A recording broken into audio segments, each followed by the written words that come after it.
Hi, I'm Professor Stephanie. In this video, we're going to take the steps to create a sort of a little seating area with a sofa, a trunk, and then it's as if there's a table behind it, like a sofa table with some items on it. This is where we want to end up, and I'm going to start this where we're going to start, and just know that there'll probably be a couple of videos to get us to that point. But to get started, I'm turning my page vertically instead of horizontally because I want to get my vanishing point as far away as I can. As we do that, as the vanishing point gets further away, it looks a little bit more realistic, and that's an important part of what we're working with now.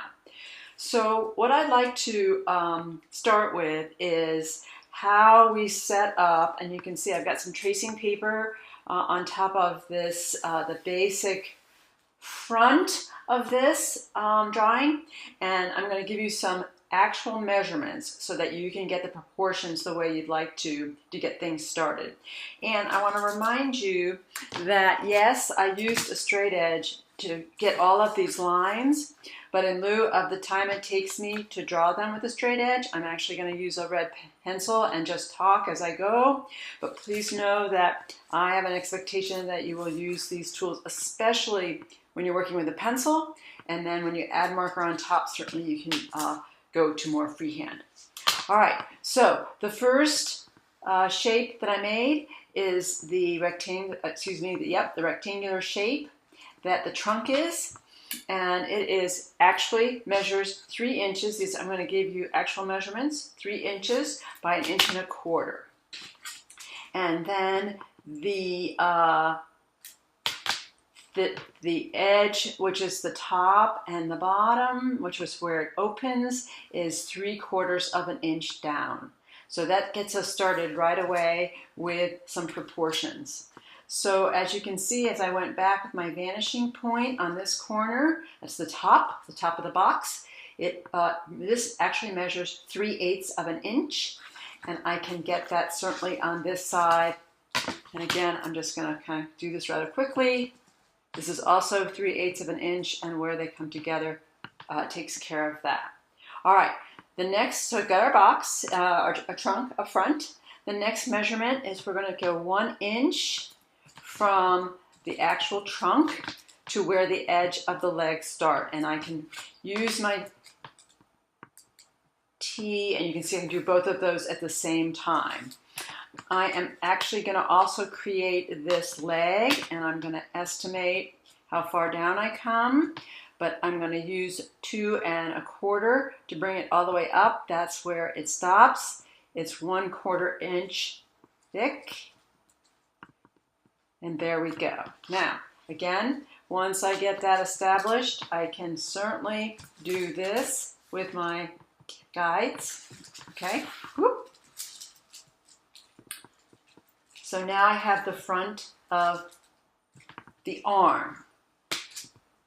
I'm going to very quickly add some of these angles that we're really getting used to.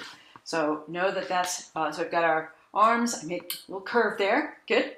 Okay, so I estimated this, you may ask, oh, how did I get that? Well, I actually went back to the picture. You have a picture in your book, by the way, which I can grab.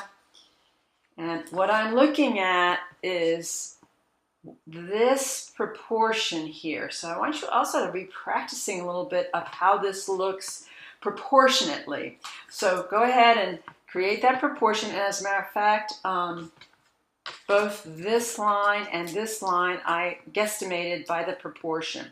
And I'm going to do the same thing. Actually, I can give you this measurement. It's 3/4 inch up. This is going to be the sofa base. I'm going to estimate a thin line here. I'm going to come up 1/2 inch. And this gets a little tricky here because I want to pause. This line up top here, if you look carefully, this represents the cushion top, and the cushion has 2 actual cushions. Okay, it's not just, so I'm going to notice how I made a guide there for me, went right back to the vanishing point.